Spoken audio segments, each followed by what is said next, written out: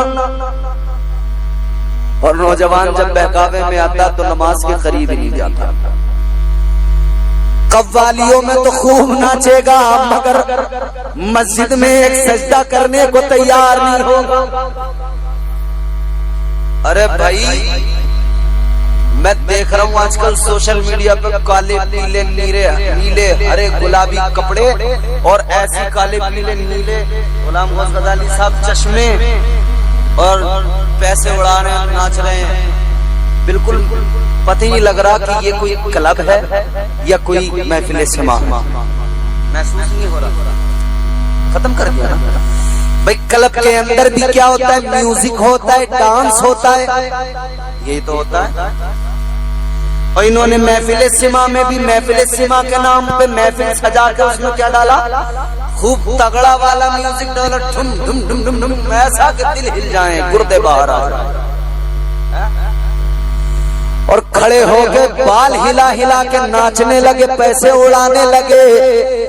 یاد رکھو عزیزو، اللہ کے نبی کی شریعت نے آپ کو اور مجھے میوزک پہ ناچنا نہیں سکھایا، بلکہ مصطفیٰ کی شریعت نے رب کی بارگاہ میں سر جھکا کے رونا سکھایا ہے۔ نعرے تکبیر، نعرے رسالت، عظمت سرکار مدینہ، سرکار کی آمد عرس مقدس۔ مگر نہیں صاحب ہمارا حال مت پوچھو، ناچوں گی گولڑ تلے، ناچوں گی گولڑ تلے، بج رہی ہے قوالی تنا تن اور ناچ پہ آج چوم رہا۔ اللہ نے اچھا بھلا مرد بنایا، یہ کہہ رہا ناچوں گی گولڑ تلے، ناچوں گی گولڑ تلے۔ اچھا گولڑ تلے ناچے گی تو،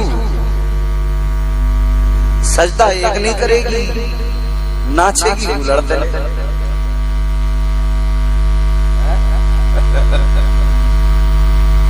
اللہ رحم فرمائے عزیزان گرامی القدر، میں نے ابھی بتا دیا نبی کی زلفوں کے اسیر ہیں ہم،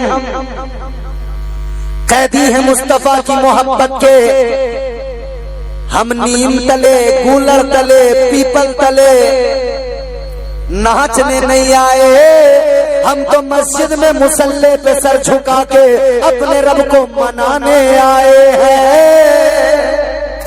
زندہ باد، اللہ حقیقت ہے، سچ ہے۔ ساری زندگی گزر گئی، بڑھاپا آ گیا، جس رب نے روزی دی، جس نے پیدا کیا، اسے نہیں منا پایا، اسے راضی نہیں کر پایا، تو کیا فرق پڑتا ہے؟ تو پیپل تلے ناچ، گولڑ تلے ناچ، نیم کے تلے ناچ، پکان کے تلے ناچ، امرود کے تلے ناچ، کتنا بھی ناچ لے اللہ راضی نہیں ہوگا۔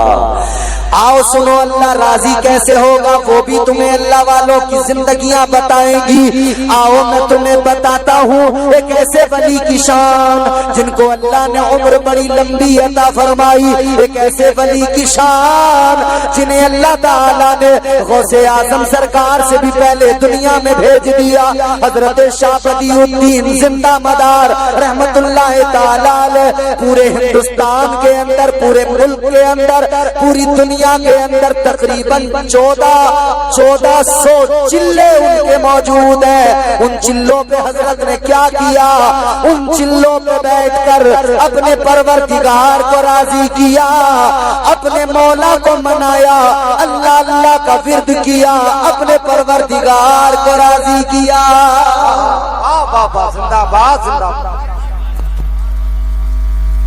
1400 مقامات ہندوستان کے اندر، اور تھوڑا سا میں کنفیوز ہو رہا ہوں، شاید 1400 سے زائد یا تو تقریباً دنیا بھر کے 14000 مقامات ہیں جہاں پر ماشاءاللہ اب بات کنفرم ہو گئی، 1442 مقامات ہیں جہاں پر حضرت نے چلہ فرمایا۔ اے قادریو، اے چشتیو، اے مداریو، اے رضویو، آؤ ذرا دیکھو، ذرا دیکھو بزرگوں نے کیا کیا ہے، ہم کیا کر رہے ہیں۔ اور ہم نے تو ایک نیا کام اور کر لیا، بزرگوں کے نام پہ گھوسا بھی چلانے لگے۔ ہم ان سے محبت کرتے تو کبھی ہم 1400 چلے تو چھوڑو، اپنے گھر میں ایک ہی مصلی بچھا کے ایک چلہ گاہ بنا لیتے، اپنے گھر میں مصلی بچھا کے ایک چلہ گاہ بناتے، خود بھی اللہ اللہ کرتے۔ اے میرے بچوں، ہم بزرگوں کے ماننے والے ہیں، ہم اپنے گھروں میں اپنے پروردگار کا ذکر کرتے ہیں، خدا کی قسم پھر گھروں کے اندر سے گانوں کی آواز نہ آتی، ایک آواز آتی اور وہ آواز ہوتی لا الہ الا اللہ، لا الہ الا اللہ، لا الہ۔ پڑھو پڑھو پڑھو، زور سے پڑھو، لا الہ الا اللہ، لا الہ۔ سرکار مدار پاک نے بھی اللہ اللہ کیا، یہی کلمہ پڑھا، لا الہ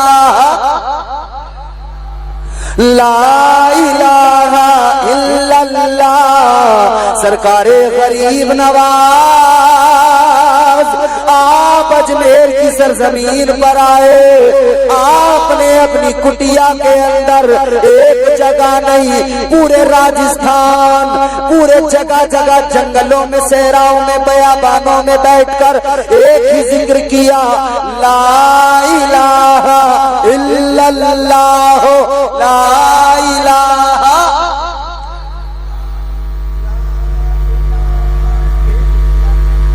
اس ذکر میں شرمانا نہیں اس ذکر سے گھبرانا نہیں یہی تو اصل تعلیم بزرگوں نے دی